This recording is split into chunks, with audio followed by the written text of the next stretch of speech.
as I think you know, my website and my podcast, I tend to focus on music licensing for the most part, but really anything music business related is fair game. But let's start by talking about music licensing. I know that per your website, DeWolfe Music tends to focus on what you consider production music. Can you talk about how production music is different than artist music or other types of music that's being licensed? Yes. One of the terms flying around now is commercial versus non-commercial music. Non-commercial music doesn't necessarily mean it doesn't generate money, but it's not commercial to the masses for sale, which is a pretty good accurate description for what production music is. I'll start off with production music. Keep in mind that DeWolfe Music, we do more than just that. We do sign artists now. We do custom composition. We clear music, meaning if somebody needs a Beyonce track and they don't know how to do that, that's a service we provide since we have all the contacts anyway for clearance.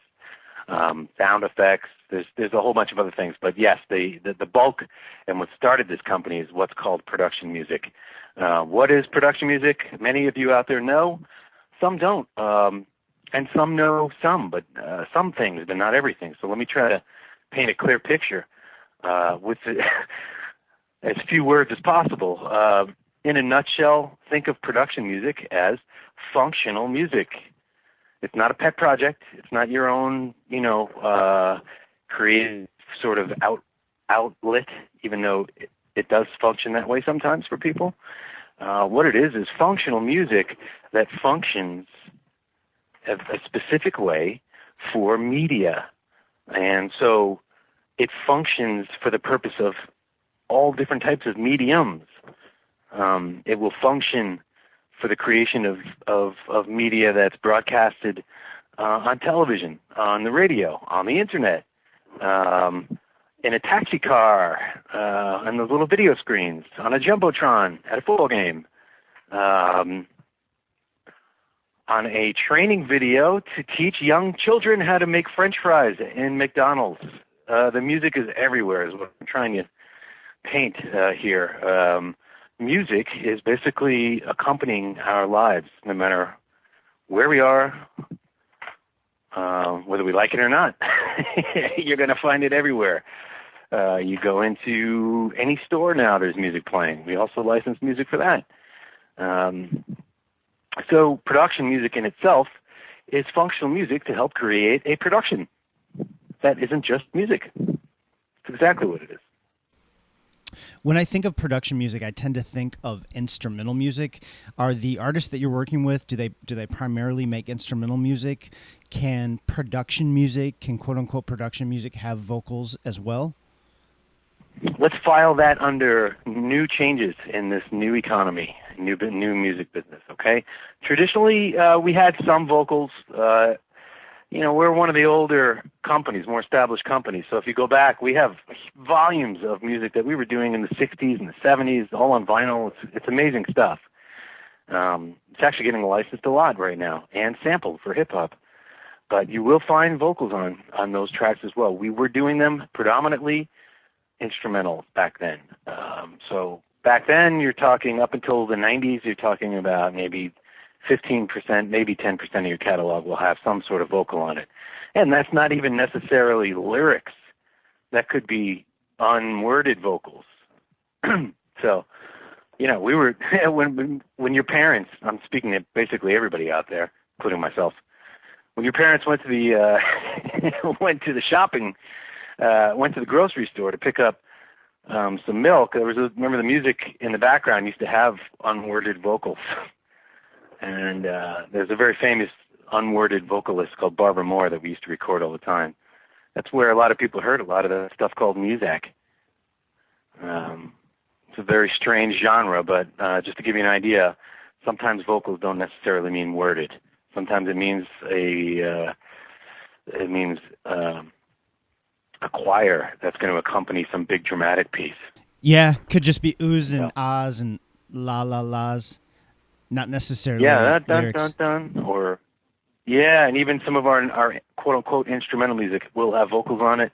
Again, if you're like a big cinematic Hans Zimmer type thing, you're going to hear some and often you're going to hear a lot of like big, menacing sounding male choruses or female choruses or both, gender choruses, choirs that are going to be sort of adding to that sort of dramatic instrumental feel with their voice, without words.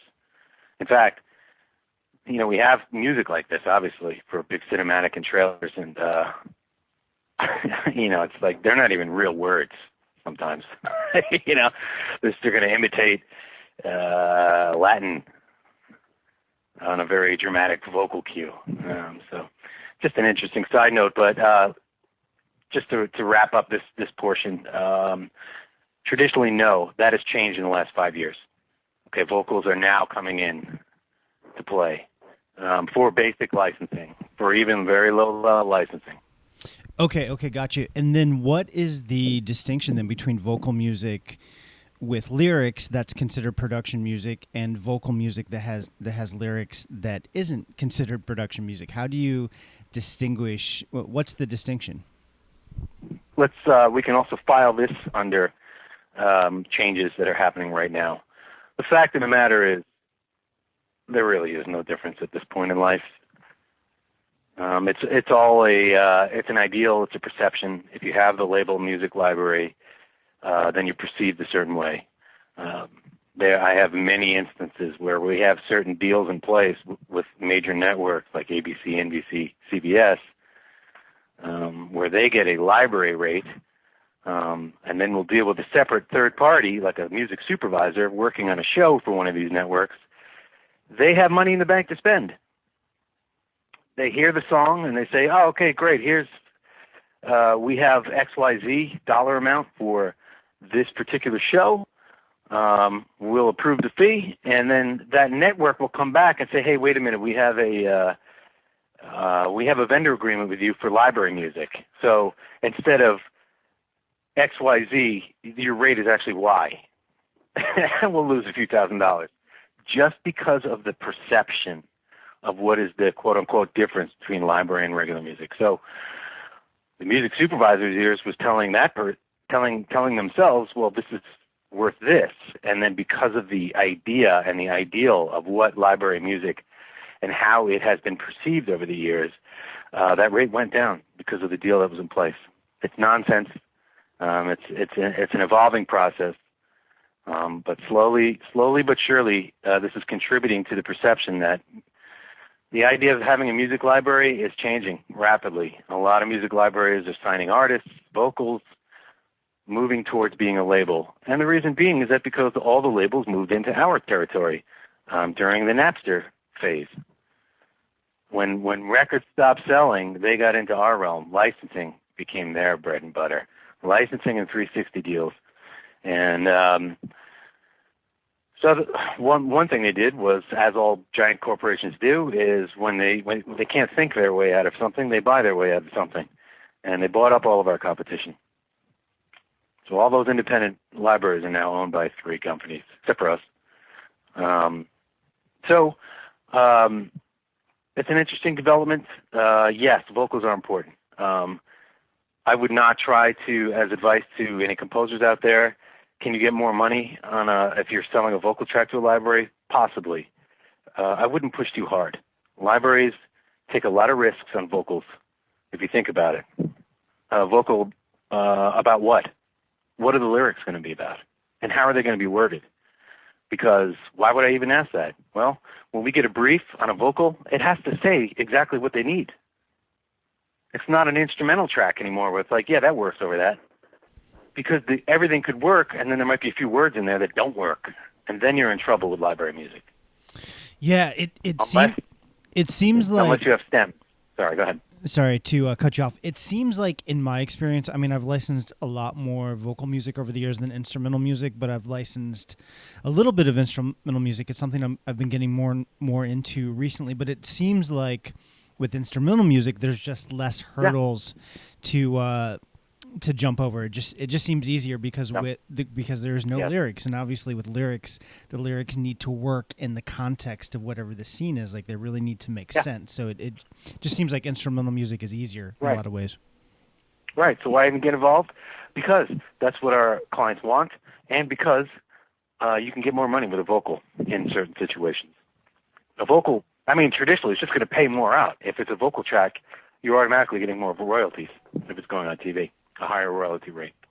So yeah, because it's used more prominently.